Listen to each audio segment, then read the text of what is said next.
Salut tout le monde, je vous fais une nouvelle critique cinéma et ça part maintenant.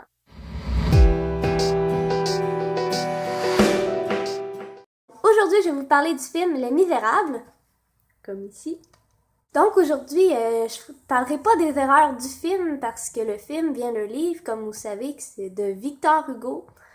Et il a vécu à la même époque qu'il a écrit son livre, donc je l'assumerai pas. Je pense qu'il en connaît plus que moi. À la place, j'ai préféré vous parler du contexte dans lequel le livre se passe parce que j'ai été longtemps à penser que la rébellion qu'il y a eu dans Les Misérables, c'était la Révolution française. Elle voulait que tu pensais ça toi aussi. Ben non, c'est pas ça. Mais c'est quoi alors? Donc cette vidéo-là va vraiment être destinée aux tripeurs d'histoire. Parce que je vais vraiment plus parler d'histoire que du film en tant que tel. J'en parle un petit peu quand même. Vous êtes prévenus, mais même si vous ne tripez pas histoire, ça peut toujours être intéressant, connaissance générale, curiosité. La Révolution française a effectivement eu lieu 50 ans avant les fameuses émeutes du film Les Misérables. Vous êtes mêlés là, hein? Si tu continues à regarder la vidéo, tu seras plus mêlé. On va commencer par la Révolution française. Pourquoi il y a une Révolution française? Parce que le peuple mourait de faim. Bon, si la réponse serait si simple.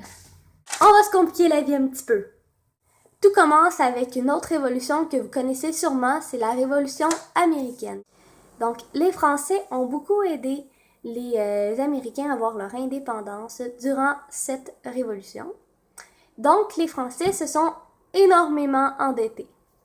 Ce qui fait que le pays doit se rebâtir économiquement. Le commerce va pas très bien également à cette époque-là. L'agriculture non plus. Il y a beaucoup de sécheresse. Effectivement, nous sommes dans des époques un peu où est-ce qu'il se passe beaucoup de révolutions et le nationalisme commence à grandir de popularité. Et donc la France reste pas insensible à ça. La Révolution américaine se parle beaucoup dans les salons. Entre les salons, c'est où est-ce que souvent des hommes d'idées, des philosophes, des politiciens se réunissaient pour pouvoir parler ensemble. Bonjour, monsieur le Français. Avez-vous déjà entendu parler de la Révolution américaine? Bien sûr que si, monsieur le Français aussi. J'ai entendu parler de la Révolution américaine. Oui, je vois. Moi aussi, j'ai entendu parler. Faut préciser qu'à cette époque-là, il y a une certaine hiérarchie qui est très serrée. On a les nobles qui sont un petit peu plus hauts ici. Eux autres, ils ont le privilège de ne pas payer d'impôts. Ensuite, il y a les bourgeois. Les bourgeois, leur privilège, c'est de faire de la marchandise, faire du commerce. C'est vraiment... C'est ça qu'ils doivent faire. Et enfin, en bas, on a les paysans. Leur privilège, c'est de travailler. Ouais.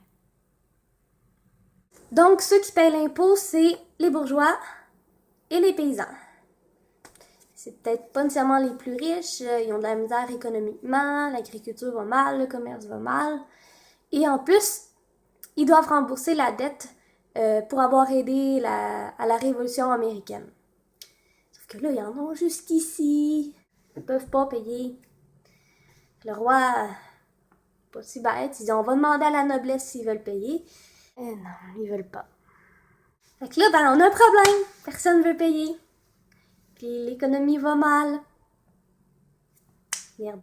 Donc, en résumé, les bourgeois vont monter les paysans contre cette noblesse et également en même temps contre le roi. C'est en 1789, il y a une grosse émeute. On coupe la tête du roi et il n'y a plus de monarchie.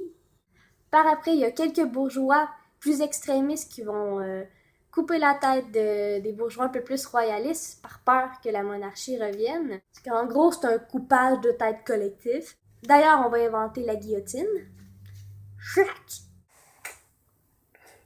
Bref, tout le monde vire fou, tout le monde perd la tête. Tout le monde perd la tête. À ce moment-là, je vais vous parler d'un petit personnage que vous connaissez sûrement qui s'appelle Napoléon. Donc, en gros, Napoléon va se faufiler au pouvoir en 1799. Il va envahir pratiquement toute l'Europe. Je vais vous épargner les détails, mais en gros, Napoléon et son armée, de retour à Paris, sur le chemin pour retourner en France, va devoir affronter son pire ennemi, l'hiver. Et étant pas très bien vêtu, avec un genre de tissu qui va s'effriter à cause du froid, en plus qu'ils vont dormir dans les granges, vraiment collés les uns contre les autres, ils vont attraper beaucoup de maladies et une grande partie de l'armée va mourir malheureusement. C'est par la suite que Napoléon va devoir capituler face à plusieurs pays auxquels il avait envahi. Et donc, rapidement, Napoléon va finir par ne plus être au pouvoir. Par après, on va nommer un autre roi pour pouvoir gouverner la France. Attends, là. On est genre retourne au début? Il y a encore une monarchie? Monsieur le Français, je crois que la République n'a pas marché. Monsieur le Français aussi, je crois qu'on s'est fait avoir. Effectivement, Monsieur le Français, je crois qu'on s'est fait avoir. En gros, par la suite, il va y avoir d'autres rébellions. Ben non! C'est là! Attendez! C'est le moment, là. Donc, c'est à Paris qu'ont lieu les émeutes de juin 1832, à laquelle on fait référence dans le livre de Victor Hugo, Les Misérables, et également dans le film Les Misérables. Ne vous inquiétez pas, la France n'a pas de roi en ce moment, et ce n'est plus un pays où est-ce qu'il y a une monarchie. Et on va pouvoir voir la Deuxième République en 1800... Attendez, j'ai perdu la date. 1848, c'est ça. Donc, c'est le moment des 3 choses omniprésentes dans le film. Numéro 1.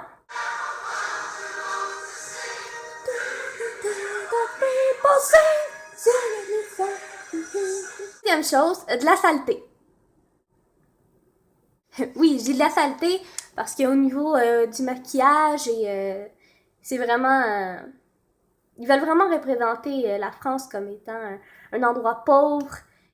Troisième chose, de l'amour! Plein d'amour!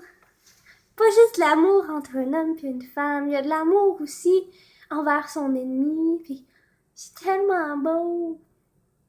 Donc, ma note pour ce film, je pense que vous allez vous en douter un petit peu, j'ai genre trippé ma vie, j'ai genre pleuré 5 fois dans le film, touchant comme ça se peut pas. Fait que je donne un gros 5 sur 5, très bien mérité. Et si vous avez aimé la vidéo ou encore le film Les Misérables ou encore que vous me voudriez comme professeur d'histoire à la place de votre professeur, alors je vous invite à aimer la vidéo, à partager la vidéo aussi et à vous abonner. Donc merci, passez une belle journée, je vous aime. Passez une bonne semaine.